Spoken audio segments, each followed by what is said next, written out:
What up, y'all? It's your boy Dre. Hey, this your girl Cash. Back with another video. Yes, we are. Yes, we are. Y'all see me got chilling scares. 5 disturbing recordings left by missing persons. Wow. I don't know. Y'all know what it is, man. Let's go ahead and get into this. Yeah. Damn, left by missing persons. On July 29, 2008, a mother of two named Susan Powell recorded a video where she documented the assets in her home in Utah, just in case, in her own words, something happened to her. This is me. July 29, 2008. It is 12:33 Mountain Time. Covering all my bases, making sure that if something happens to me or my family or all of us, that our assets are documented. Hope everything works out and we're all happy and live happily ever after as much as that's possible. The video was made on her attorney's advice, who feared that Susan's husband Josh might attempt to sell some of her most expensive assets. In the years leading up to the now infamous video's recording, the couple's marriage had been under a lot of strain, and during the recording, Susan lets on that things had been everything but peaceful between her and Josh over the past few years. This is all stuff bought in a year or less through Home Depot on my credit. Josh bought a lot of stuff and then he had to bankrupt it. And then he bought a little bit more on my credit. There's a nice lamp.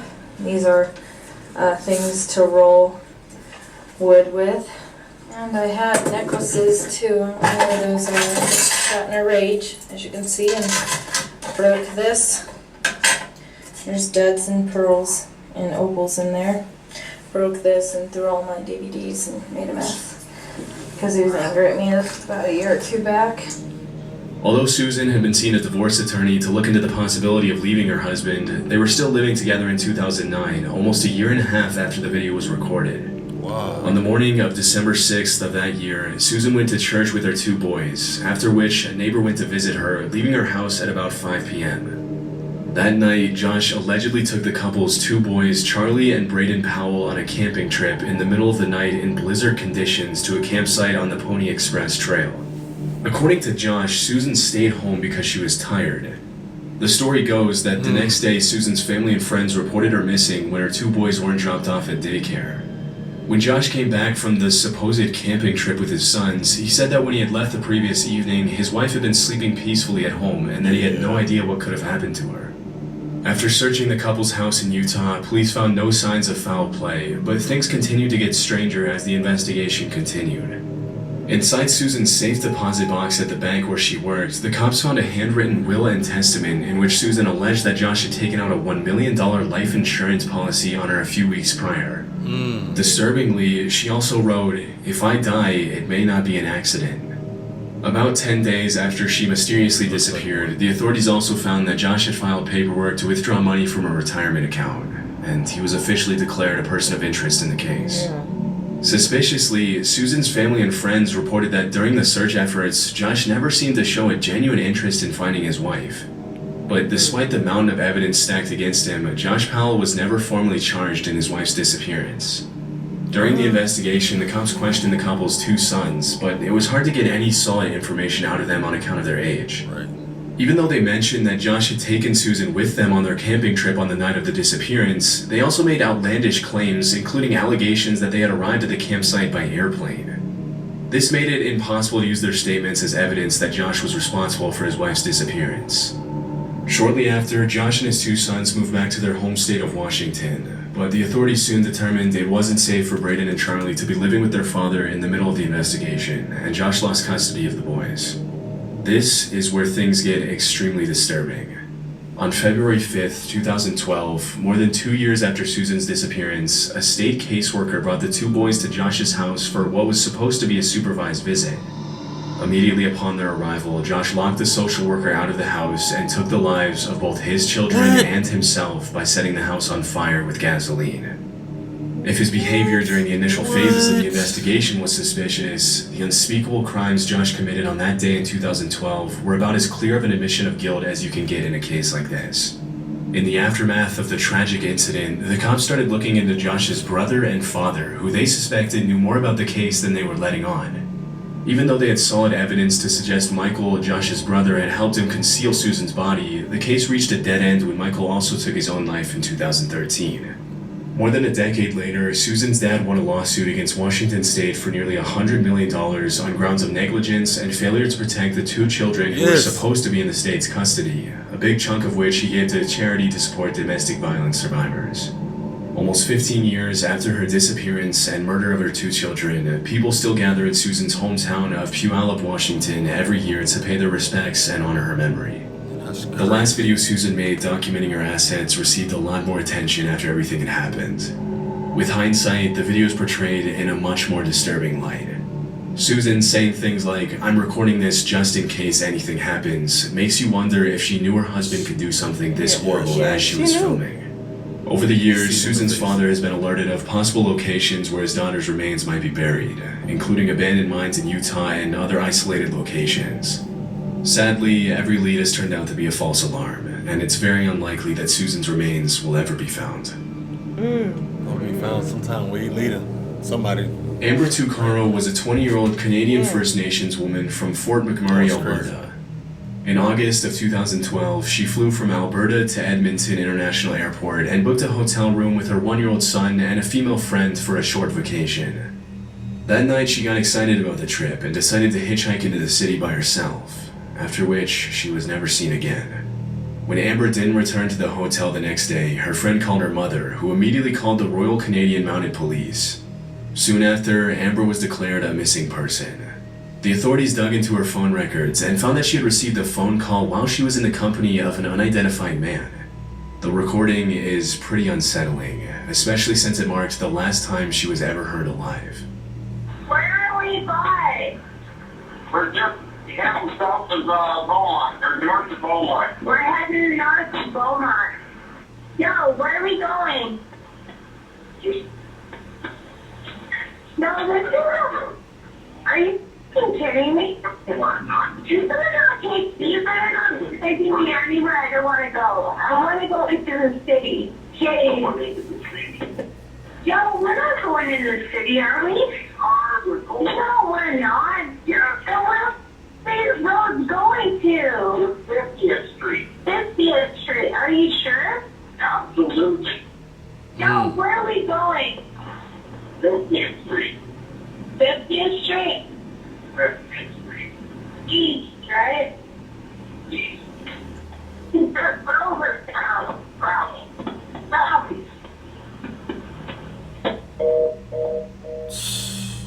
In the recording, a male driver can be heard reassuring Amber that they're heading where she wants to go, but she doesn't seem to be buying the story and is obviously pretty distressed.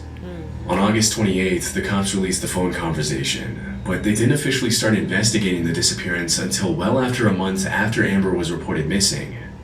Sadly, when Amber's mother pressured the cops to do something and help her find her daughter, they dismissed her and told her that Amber was probably just out partying and would turn up soon.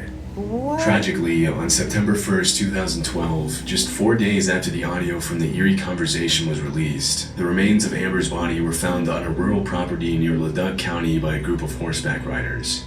One of the most frustrating aspects of this case is how unprofessionally the disappearance was handled by the Canadian police. Exactly.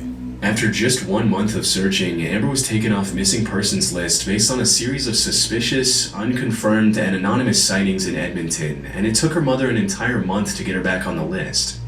By the time she was put back on the list by the negligent cops who made the unforgivable mistake, her property, which could have been used as evidence, had already been accidentally destroyed after it was recovered from her hotel. Over the years, a few women have come forward claiming to know the identity of the man in the recording, with all of them accusing the same man. The authorities say they've looked into him, but he wasn't declared a person of interest.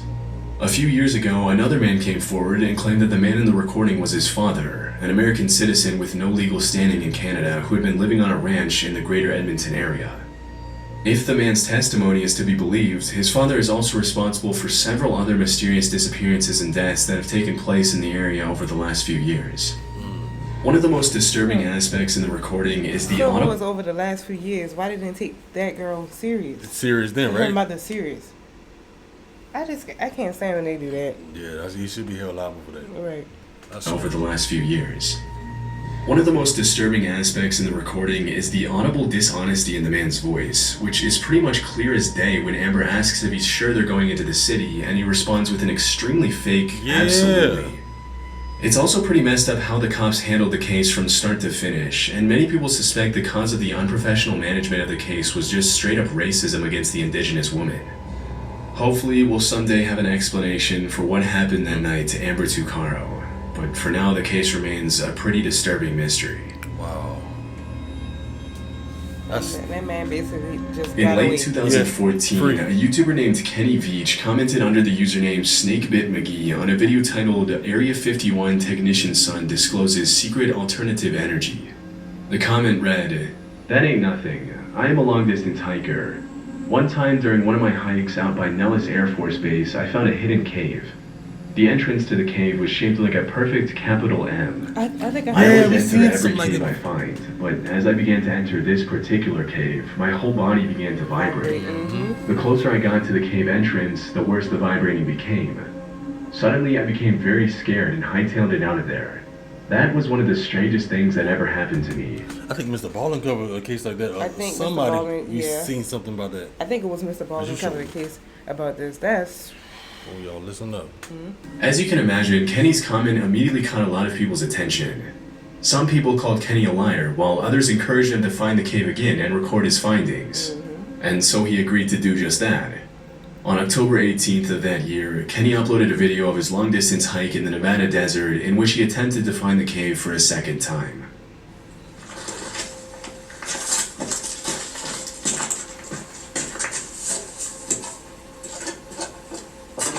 Well, here I am on my hike up here in the mountains north of Las Vegas.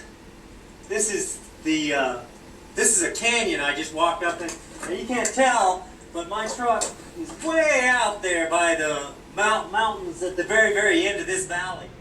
At the beginning of the video, Kenny stands at the top of an abandoned mine shaft and gives his viewers an introduction into the monstrous hike that lies ahead of him that day. As the day goes on, he continues to record what he sees as he travels through the Mojave Desert trying to locate the cave again. There's some interesting stuff coming up here. See those? Look at that. Kinda. Right there. That's kinda cool.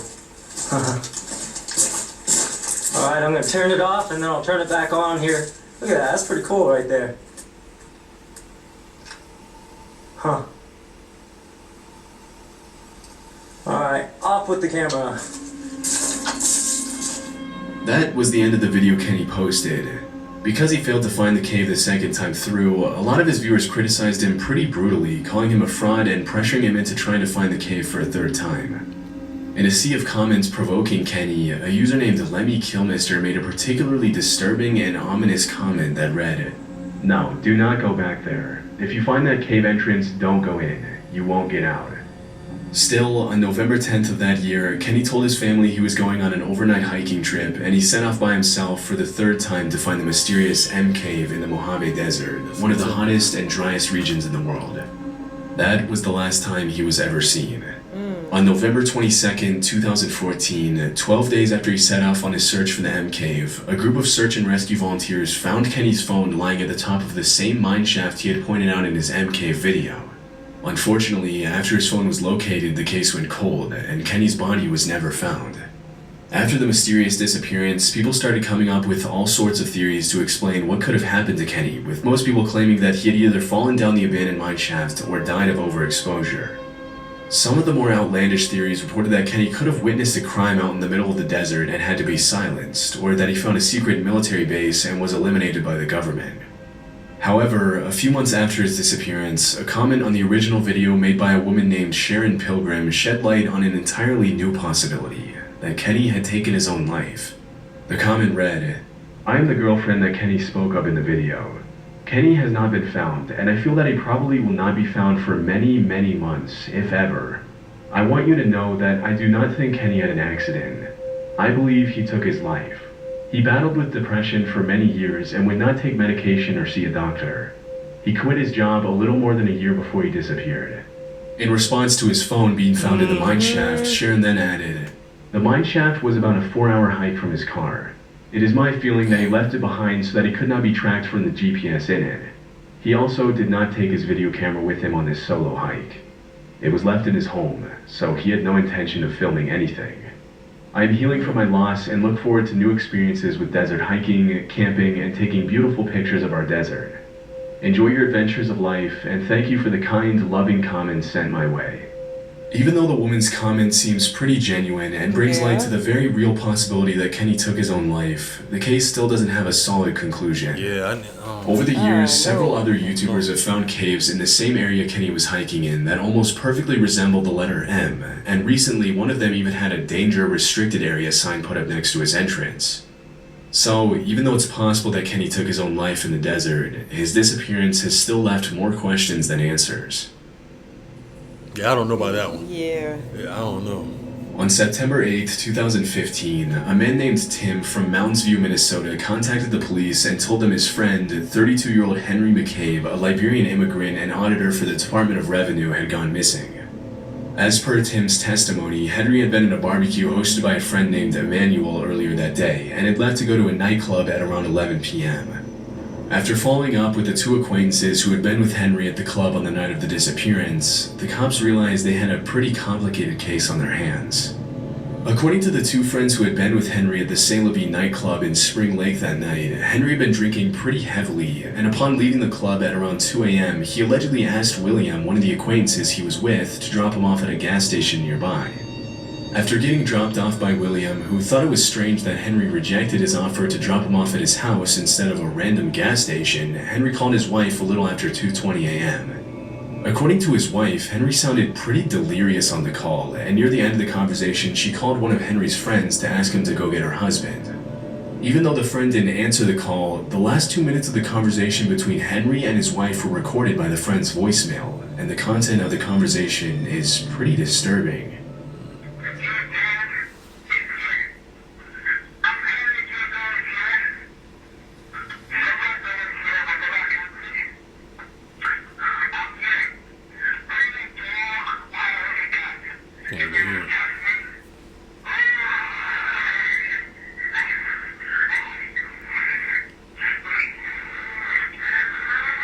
It's like somebody in distress.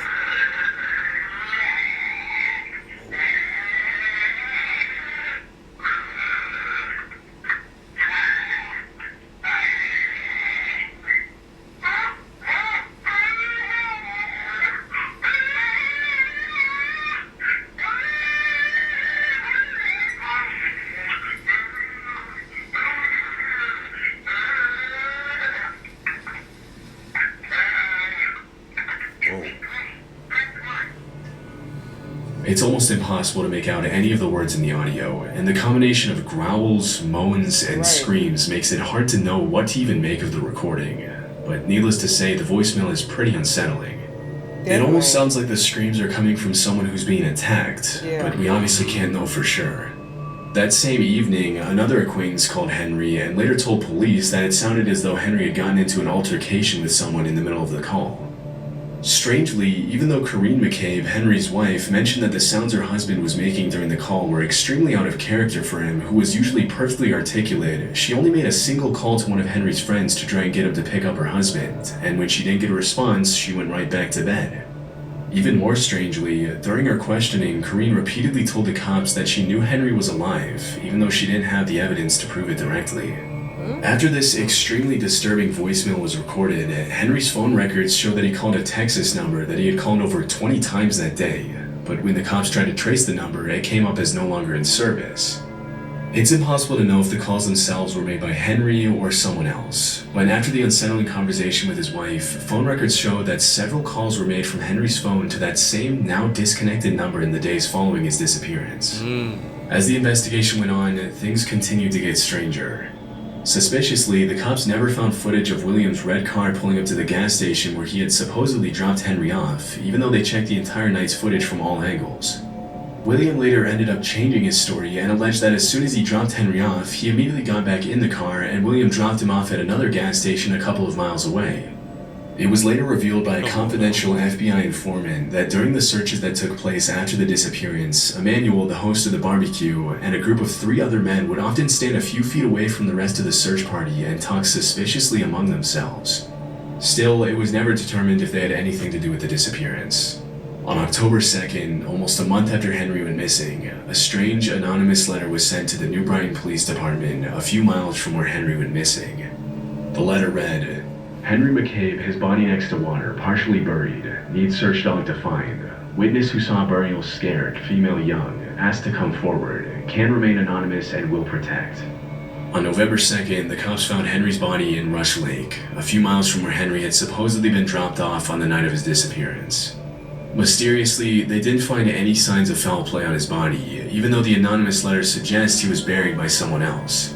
Despite the lack of evidence on his body, it's possible that he was either forcibly drowned by a group of assailants, that he took his own life, or that something entirely different took place that night. I don't think he took his The own only life. thing we know for sure is that this is an extremely strange case that we'll probably never get a conclusive explanation for. Man, so that's like a cold case. Right. In the summer of 2013, a 26-year-old oil worker from Texas named Brandon Lawson arrived home from work and immediately got into an argument with his long-term girlfriend. Things had been pretty tense between the couple in the days leading up to that evening, as Brandon had frequently been working Monday through Sunday, and the youngest of the couple's 2 children was only a few months old. Also, Brandon had recently relapsed into addiction, which further strained their relationship. It's unclear if his girlfriend kicked him out of the house, or if he decided to leave after about an hour of arguing. But whatever the case, Brandon got in his silver Ford F-150 and drove away from his home in San Angelo at midnight on August 8th, after which he was never seen again. The incredibly strange events that took place over the next few hours have turned this case into one of the most mysterious and disturbing disappearances of the decade. About half an hour after leaving his house, Brandon made a phone call to his brother Kyle, letting him know that he was a few miles south of Brunn on a stretch of highway in the middle of nowhere and that he was out of gas. After fetching a gas can from Brandon's house, which was about a mile away from his own, Kyle got into his car and prepared to drive to his brother's location. But things didn't exactly go according to plan for Brandon, and a few minutes later, at around 12:50 a.m., he made this disturbing call to 911. 911 emergency. Yes, I'm in the middle of the field. It's like we're just pushing some guys over. Right here going towards Javelin on both sides. Not trying to run out of gas. There's one more here. You got to take it to the woods. 3:30. Okay, now run that by me. The one I'm talking to him. Hi, so you're in it, Joe. Ah, you ran into him. Okay. Got the first guy. Do you need an ambulance? Yeah, no, I need to call. Police. Yes. Lady, listen. Is anybody hurt?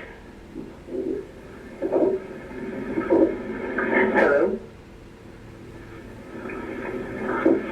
Hello? Hello? Although it's hard to make out what's going on in the background, many people have alleged that they can hear the sound of gunshots and other people talking in the audio, but it's hard to confirm what exactly was being said and what was even going on during the call. 8 minutes after Brandon's 911 call, another driver called the cops to inform that a silver F-150 had been parked pretty dangerously on the highway, with the back of the truck sticking out into the other lane. Following his call to 911, Brandon continued to contact his brother Kyle by phone, and they exchanged a series of strange phone calls. Even though these next calls weren't recorded, according to Kyle, Brandon sounded extremely paranoid, repeatedly claiming that he was being chased out of town by the Mexicans in the neighborhood. When Kyle asked him if he had been using drugs again, Brandon immediately denied it. At around 1:10 a.m., Kyle arrived at the location where the truck was parked, but Brandon was nowhere to be seen. A few minutes after his brother's arrival, Brandon once again called Kyle and made a series of disturbing statements, claiming that he could see Kyle and the officer that had just arrived at the scene, that he was bleeding, and that they needed to hurry. Disturbingly, he was nowhere in sight. For the next few minutes, Kyle continued to try to get in touch with Brandon, but all his calls went straight to voicemail. After failing to find him that night, the cops launched an official search for Brandon, complete with helicopters, thermal cameras, dogs, and a massive search party. Unfortunately, Brandon was nowhere to be found. It was later revealed that Brandon had cashed out his 401k on the night of his disappearance, suggesting he might have vanished on his own accord. Right. However, due to his distressed phone calls to 911 and his brother, it's also possible that Brandon fell victim to some sort of cartel activity, Yeah, or that someone somebody- he ran into on the road attacked him. In February 2022, a small search party consisting of family members and friends found a pair of shoes and clothing that matched the description of what Brandon was wearing on the night of his disappearance. And after searching the area, the cops found human remains near the location of the shoes and clothing. Even though the remains were sent to be tested more than 2 years ago, there still hasn't been a definitive answer for whether they belonged to Brandon or what could have happened to him that night. Hopefully, with time, more conclusive answers will surface to give Brandon's family a sense of much-needed closure. Until then, this will probably remain as one of the most disturbing missing persons cases from recent years. It's definitely Wow. especially the other guy when the claim that they dropped him off at that gas station, but they really didn't. Oh yeah. He didn't even got no footage of Then him. And then another they say, story.